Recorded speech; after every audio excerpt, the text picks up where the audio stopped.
हरे कृष्णा हरे कृष्णा कृष्णा कृष्णा हरे हरे, हरे राम राम राम हरे हरे।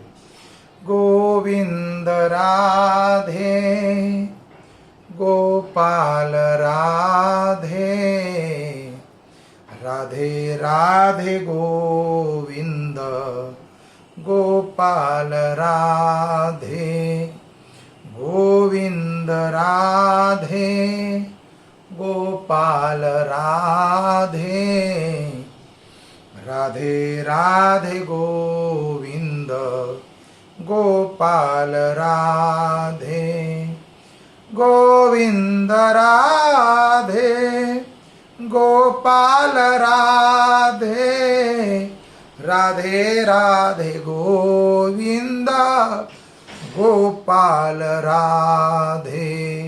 हरे कृष्णा कृष्ण कृष्ण हरे हरे, हरे राम राम राम हरे हरे, हरे कृष्ण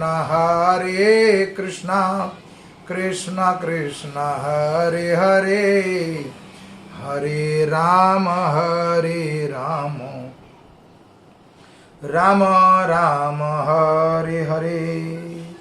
हरे कृष्णा। नमो विष्णुपदाय कृष्णपृष्ठाय भूतले श्रीमते भक्ति वेदांता स्वामीति नामिने, नमस्ते सरस्वती देवे गौरवाणी प्रचारणे, निर्विशेष शून्यवादी प्राश्चादेश तारणे। जय श्री कृष्ण चैतन्य प्रभु नित्यानंदा, श्री अद्वैत गदाधर श्रीवासादि गौर भक्तविंद। हरे कृष्णा कृष्णा कृष्णा हरे हरे, हरे राम राम राम हरे हरे। ओम अज्ञानं तिमिरं ध्यानस्य ज्ञानजनशलाकया चक्षुरूपं येन तस्मै श्री गुरुवे नमः। गुरु महाराज, गुरु परंपरा, जगत गुरु श्रील प्रभुपाद की जय। वांछा कल्पतरुभक्षा कृपा सिंधु एव च, पतितानां पावनेभ्यो वैष्णवेभ्यो नमो नमो। राधा गोविंद भगवान की जय, निताई गौर सुंदर भगवान की जय, जगन्नाथ बलदेव सुभद्रा महारानी की जय, गोविंद धाम की जय, राधा रमन लाल कृष्ण बलराम भगवान की जय। हरे कृष्णा। आध्यात्मिक यात्रा का आज 60वां दिन, 25 जून 2021। बुद्धिमान कौन? बुद्धिमान जनक महाराज, विदेह राज जनक महाराज, माता जानकी और माता सीता के पिता जनक महाराज बुद्धिमान। तो जनक महाराज के बारे में वर्णन आता है कि जनक महाराज को बुद्धिमान हम क्यों कह रहे हैं, विदेही राज क्यों बोला जाता है। उस मृत्यु लोक में रहते हुए भी अपने आप को विदेही मानते थे, इस देह से परे मानते थे, शरीर से परे मानते थे।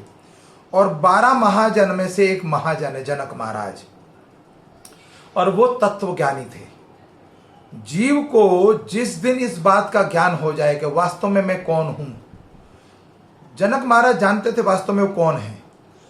तो हम कौन हैं, जिस दिन इस बात का ज्ञात हो जाएगा, ये तत्व ज्ञान हो जाएगा जिस दिन, तो संसार का जो आवन जावन है, 84 लाख का जो फेरा है, उससे हम मुक्त हो सकते हैं। लेकिन तत्व ज्ञान होना बहुत जरूरी है। तो जीव का स्वरूप क्या है? जीव का स्वरूप है जीवन नित्य कृष्ण दास। ये जीवात्मा जो है नित्य कृष्ण का दास है। तो जनक महाराज चक्रवर्ती सम्राट थे, वो अपने आप को राजा ना मानकर भगवान का दास मानते थे कि मैं भगवान का दास हूं, नित्य कृष्ण का दास हूं। तो जीवर नित्य कृष्ण दास है। तो अब कहा जाता है कि जनक महाराज कृष्ण का दास कैसे कह रहे हैं? वो 12 महाजन है, वो प्रत्येक युग में है, सतयुग हो, तेत्रा हो, द्वापर हो, कलयुग हो, कोई भी युग, चतुर्युग, किसी भी युग में ये 12 महाजन की उपस्थिति रहती है। तो वास्तव में जीव का स्वरूप दास के रूप में कैसे जाना जाए? जैसे ये शरीर है, शरीर के जो अंग हैं, ये सारे के सारे अंग इस शरीर के दास हैं। हाथ, नाक, कान, मुख, जीवा और पैर, ये जो कुछ कार्य करते हैं शरीर के लिए तो करते हैं, शरीर के लिए आवृत्ति करते हैं, जो कुछ आवृत होता है ये प्रवृत्ति करते हैं इस शरीर के लिए, और जो कुछ आता मुख में देते हैं। और जीव का सब्जेक्ट क्या है? वास्तव में जीवा जो है उसका सब्जेक्ट है भोजन, कानों का सब्जेक्ट है श्रवण करना शब्द, आंखों का सब्जेक्ट क्या है? आंखों का सब्जेक्ट है दर्शन, और नाक का सब्जेक्ट सुगंध लेना, हाथों का कर्तव्य है कि सेवा करके अपने स्वामी को देना, और पैरों का भी कर्तव्य यही है कि अपने स्वामी के लिए कर्तव्य करें। तो शरीर के ये सारे अंग जो है हमारे दास हैं। ठीक उसी तरह उदाहरण एक वृक्ष का, जो एक पेड़ होता है, पेड़ में उसकी वृक्ष की जड़ें, उसकी शाखाएं, उसकी छोटी छोटी टहनियां, पत्ते, पुष्प, फल इत्यादि, ये सब उस वृक्ष के, उस पेड़ के सब दास हैं। जैसे सूरज से प्रकाश लेना, सूरज की किरणों से प्रकाश लेना टहनियों का और पत्तों का काम है, लेकिन देना किसको? उस वृक्ष को, उस पेड़ को। ठीक उसी तरह हम जल, वृक्ष में जल चढ़ाते हैं, तो जड़ जो है वो जल पहुंचाती है हर एक पत्ते और टहनियों और फूलों और पुष्प तक। तो ये सारे जो अंग हैं ये वृक्ष के दास हैं, उस पेड़ के सब दास हैं। ठीक उसी तरह हम भी कृष्ण के दास हैं।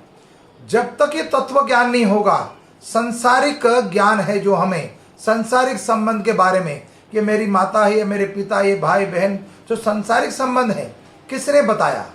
क्या गारंटी है कि मेरे माता और मेरे पिता यही है? किसको पता है? किसने बताया? मौसी ने बताया, मामी ने, चाची ने, ताई ने, पड़ोसी ने, फलाने ढिमकाने ने, इसने बताया। लेकिन आपको क्या ज्ञात है? हमें जीरो ज्ञान है, कुछ भी ज्ञान नहीं है। तो ये सस्ता और मटेरियल लाइफ का जो ज्ञान है, संसारिक संबंध, टेम्परेरी संबंध है। भगवान कहते हैं जीव है नित्य कृष्णदास, माम वांस जीव लोको, जीव नित्य सनातना। इस सनातन अंश है, परमानेंट, टेम्परेरी नहीं। इसके तुम टेम्परेरी संबंध है हमारा इनके साथ, इन लोगों के साथ टेम्परेरी संबंध है। जिस वक्त ये तत्व ज्ञान हो जाएगा, गुरु के चरण में जाएंगे और तत्व ज्ञान की प्राप्ति होगी, फिर ये संसार के प्रति जो आसक्ति है, विषय जो है खत्म हो जाएगा। जब ये विषय खत्म होगा, अबाउट टर्न, अपने आप को इन यहां जो संबंध हमने जोड़ रखा है उससे हटाकर कृष्ण में लगाना है। जब तक हम अपनी भ्रांति को, अपनी बुद्धि को भगवान की सेवा में नहीं लगाएंगे, भगवत भक्ति में नहीं लगाएंगे, संसारिक भूख है, हमें संपत्ति की भूख है, धन की भूख है, इंद्रतृप्तियों की भूख है, वस्त्र की भूख, भोजन की भूख, किसी दिन भगवान की भी तो भूख होनी चाहिए ना। 24 घंटे में 3 टाइम भोजन करते हो तो शरीर की पूर्ति के लिए करते हो, शरीर की खुराक तो वो है, लेकिन वास्तव में जो आत्मा की खुराक है वो क्या है? आप कितना ही स्वादिष्ट भोजन खा लीजिए, शरीर को संतुष्ट कर सकते हो लेकिन आत्मा को संतुष्ट नहीं कर सकते। आत्मा की संतुष्टि होगी हरिनाम संकीर्तन से, हरिनाम सिमरण करने से, कथा सुनने से, कथा पढ़ने से। जिस वक्त ये ज्ञान हो जाएगा, तत्व ज्ञान, जिस तरह कथा अमृत का पान करते थे, तब कथा अमृतम तप्त जीवनम। जनक महाराज भगवान को अति प्रिय थे और भगवान की कथा भी उनको अति प्रिय थी। तो जनक महाराज के साथ एक लीला है, उनकी कथा है। व्यास देव जी के शिष्यों को शंका हुई कि जब तक सभा में, कथा पंडाल के अंदर जब तक जनक महाराज नहीं आते तब तक हमारे गुरुदेव व्यास देव जी कथा प्रारंभ नहीं करते। तो शिष्यों के मन में जो शंका थी, व्यास देव को उस बात का आभास हो गया, पता लग गया, तो कैसे उसको शंका को दूर करा जाए। तो जनक महाराज तो तत्वज्ञानी थे, 12 महाजन में से एक महाजन है, इसलिए वास्तव में संसारिक संबंध से अलग रहते थे वो, इसलिए विदय ही कहा गया उनको। जब भी वो कथा सुनने के लिए बैठते थे या जप करने बैठते थे, भगवान नाम हरिनाम संकीर्तन करने बैठते थे, तो संसार को भूल जाते थे। तो ये कथा जनक महाराज जब तक नहीं आते थे तब तक व्यास देव जी कथा प्रारंभ नहीं करते थे। तो उनके शिष्यों को जब शंका हुई, शंका को दूर करने के लिए व्यास देव ने योग, अपने योग बल से, जितने भी उनके शिष्य थे, हजारों शिष्य थे, उनके शिष्यों की जो जिस जगह वास करते थे, जिस पर्ण कुटिया के अंदर, उस कुटिया में अपने दिव्य ज्ञान से, तत्व ज्ञान से उनमें आग लगवा दी गई। योग बल से उसमें आग लगवा दी और सब कुछ जल के राख हो गया। जब इन शिष्यों को पता लगा, कथा छोड़कर तुरंत भागे, किस और? अपने सामान को बचाने के लिए, लेकिन वहां कुछ नहीं बचा। थोड़ी देर बाद आकर वहीं बैठ गए वो, और कुछ समय उपरांत जनक महाराज के दूत, उसके मंत्री इत्यादि आए कि महाराज जल्दी चलिए, जनक महल में आग लग चुकी है, सब कुछ जलकर राख हो जाए, कुछ भी नहीं बचेगा, अब जल्दी चाहिए बचाने के लिए। तो जनक महाराज तस से मस नहीं हुए। क्यों? कथा का क्षण और प्रसाद का कण नहीं छोड़ना, एक क्षण के लिए भी नहीं हटे। अब व्यासदेव अपने शिष्यों से पूछते हैं, आपका प्रश्न क्या है, क्यों चिंतित हो? कि जब भी शिष्यों का प्रश्न, जब तक जनक महाराज नहीं आते थे आप कथा प्रारंभ नहीं करते थे। तो आपने देखा, व्यासदेव ने पूछा कि उनके दूतों ने, उनके मंत्रियों ने आके बोला कि उनके महल में, जनक महल में आग लग गई है और जनक महल कई खनिजों से, कई तरह के रत्नों से, वस्त्र, धन इत्यादि से भरा हुआ है, सोने का महल है। तो तब भी उठकर नहीं गए वो। आपकी पर्ण कुटिया में क्या था कि गुरु महाराज मात्र लंगोट और कमंडल। यह है फर्क तत्व ज्ञान का, यह है बुद्धिमानी। तो बुद्धिमान कौन? जनक महाराज। तो एक पल के लिए भी कथा नहीं छोड़ी। शिष्यों को ज्ञात हो गया कि वास्तव में हम गुरु का संग तो कर रहे हैं। तो शरीर से संग करना संग नहीं होता। जब तक मन से और हृदय से कथा नहीं सुनोगे, दिल से जप नहीं करोगे, मन से हो करना है जो कुछ करना है। सांसारिक कार्य भी हम करते हैं, मन से करते हैं। किसी भी संबंध को अगर मन से नहीं मानते तो संबंध नहीं है।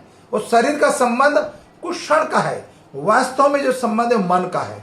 जब तक आपका मन से संबंध नहीं होगा तो संसार के अंदर जो अटैचमेंट है उसको आपको हटाना है। ये तो टेम्परेरी है। वास्तव में जीव एक जीवात्मा है। व्यक्ति कहते मर गया, मरा नहीं। जैसे हम दिल्ली में अभी बैठकर कथा कर रहे हैं और दिल्ली से हम वृंदावन जाते हैं, हरिद्वार जाते हैं, बॉम्बे, कलकत्ता, मद्रास, पंजाब इत्यादि किसी भी स्थान पर, ये हमारे अंदर भ्रमिति है कई तरह की कि मैं मनुष्य हूं, मैं पशु हूं, मैं पक्षी हूं। मनुष्य के अंदर भी एक और बहुत बड़ा नाटक पाल रखा हमने। मैं पंजाबी हूं, मैं बनिया हूं, मैं सिंधी हूं, मैं गुजराती हूं, मैं मराठी हूं, मैं राजस्थानी। ये कई तरह के जो हमने अपने अंदर, ये इस तरह की भ्रांति जो भर रखी है, ये शंकाएं जो है, जब तक इस संसार से छूट नहीं पाएंगे, संसार के संबंध से नहीं छूट पाएंगे। मैं पत्नी हूं, मैं पति हूं, मैं बेटा हूं, मैं पिता हूं, मैं भाई हूं, ये जब तक हमने अपनी पदवी बना रखी है तब तक कैसे मुक्त हो पाओगे? तो विषय से मुक्त होने के लिए जैसे कहा जाता है कि एक स्थान से दूसरे स्थान हम जाते हैं, दिल्ली से हरिद्वार गए, वृंदावन गए या किसी और स्थान पर, तो जीव जाता है, मरता कभी भी नहीं। जीव इस शरीर को, पुराने वस्त्रों को छोड़ता, नया वस्त्र धारण करता है। इसीलिए वास्तव में हमारा जो असली घर है वो गौलोक है, वैकुंठ है, ये दुखालय है। तो हम सुखालय का जिस दिन हमें ज्ञात हो जाएगा, ये तत्व ज्ञान की हमें पता लग जाएगा। नित्य दास, जीवर नित्य कृष्ण दास। हम नित्य दास हैं, टेम्परेरी नहीं है, परमानेंट उसके दास हैं। वो हमारे पिता हैं, हम उसके अंश हैं। अंशी अंश की ओर दौड़ता है ना। तो हम वास्तव में भगवान श्री कृष्ण के अंश हैं। जब तक हमारे अंदर ये भ्रांति बनी रहेगी कि मैं संसार का संबंध हूं, मैं फलाना हूं, मैं ढिमकाना हूं, मैं वो हूं, जब तक ये हमारे अंदर इस तरह की भ्रांति रहेगी संसार से प्रति, तब तक होता रहेगा क्या? जननम मरणम जननम जठारणी, round and round, up and down, round and round, up and down, जन्म मृत्यु जरा और व्याधि, हम इसी में पड़े रहेंगे। भव रोग लगा हुआ ये। तो भव रोग से मुक्त होने के लिए हमें नित्य कथा सुननी चाहिए, हरिनाम संकीर्तन करना चाहिए और शास्त्रों का अध्ययन करना चाहिए। जब तक हम शास्त्रों का अध्ययन नहीं करेंगे, गुरु के चरण में नहीं जाएंगे। जनक महाराज चक्रवर्ती सम्राट थे, लेकिन उन्होंने भी गुरु धारण किए हुए थे व्यासदेव को, और व्यासदेव जब तक उनको कथा पूरी ना सुन ले तब तक उस कथा का पंडाल से बाहर नहीं जाते थे वो। तो ऐसा कोई 12 महाजन में से एक महाजन, कोई महाभागवत का संग हो जाए तो संसार रूपी ये जो फेरा है, आवन जावन, ये सब खत्म हो जाएगा और रोग कट जाएगा हमेशा के लिए, और हमारा सुखालय में वास होगा, भगवान श्री कृष्ण के साथ गौलोक धाम में वास होगा।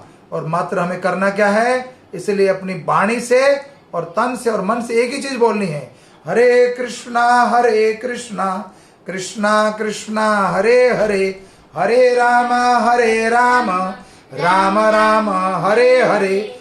जब तक हमारी मति नहीं लगेगी नाम में, कथा में, सुनने में, पढ़ने में या श्रवण करने में और जप करने में या दर्शन करने में, तब तक भव रोग से मुक्त नहीं हो पाएंगे, हम विषय से मुक्त नहीं हो पाएंगे।